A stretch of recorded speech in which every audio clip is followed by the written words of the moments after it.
Good morning. আজ 23শে মে সোমবার। তো আমি সকাল সকাল দেখো উঠে গেছি।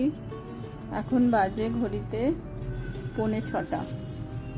তো দেখো জানলার মধ্যে কুট্টু শেষে হাজির। তো তাকে আগে আমাকে খেতে দিতে হয়। তো ওর জন্য বাদাম থাকে, তারপরে সূর্যমুখীর বীজ থাকে, এই সবগুলো খাই। কুটুম কাটুম যেগুলো খাই না সেগুলোকে দিই, সেগুলোও খাই। আবার ওর জন্য বাদাম আনা থাকে, সেগুলোও খাই। কিরকম মুখ চলছে দেখো সকাল দিয়ে। তো রাত্রি দিয়ে রাখি কিছু খাবার, তো সেগুলো সকালে এসেই ও খেতে শুরু করে দেয়। আর আজকে নিয়ে এসছে একটা 1.5 কিলো ওজনের ইলিশ মাছ। তো ইলিশটা এতটাই বড়, আমি আগে কখনো এরকম ইলিশ দেখিনি। পিস করে নিয়ে এসছে, তো আমি ঘরে এরকম সাজিয়ে নিয়েছি। এগুলো নুন হলুদ মাখিয়ে নিয়েছি, আর প্রত্যেকটাতে দেখো কিরকম ডিম ভরা। তো আজকে বানাবো আমি দই দিয়ে আর সর্ষে দিয়ে ইলিশ। তো প্রথমে নিয়েছি সর্ষে বাটাটা, সেটাকে ছেঁকে নিয়েছি। তার মধ্যে দিলাম কাশ্মীরি লঙ্কা গুঁড়ো, ঝাল লঙ্কা, জিরে গুঁড়ো আর টক দই।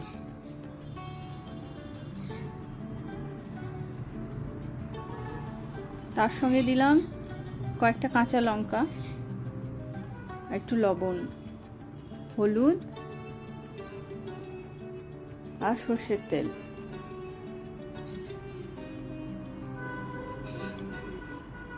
এবার এটা ভালো করে মিশিয়ে নেব।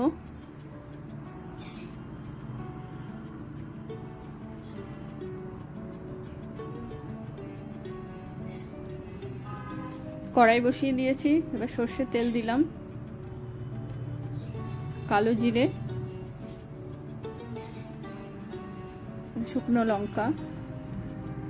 এবার টমেটোটা দিয়ে দিলাম। একটু ভাজা ভাজা হয়ে গেলে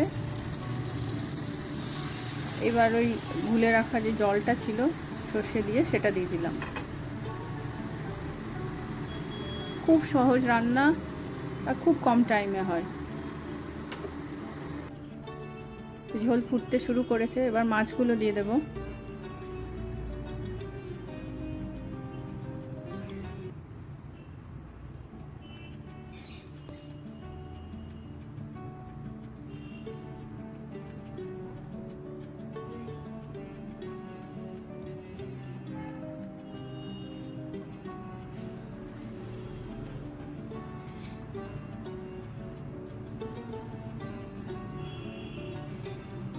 এবার এটা ঢাকা দিয়ে দেব।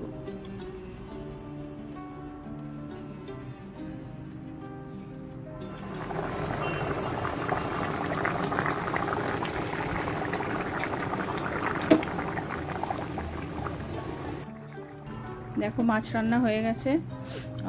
যা গন্ধ বেরিয়েছে। উপর থেকে একটু ধনেপাতা দিয়ে দিলাম, আর একটু বেশি করে সর্ষের তেল। তাহলে রান্নাটা কেমন লাগলো কমেন্ট করে জানাবেন, আর এরকম করে বানিয়ে খাবেন, দেখবেন খুব ভালো লাগবে। আজ তাহলে আসি।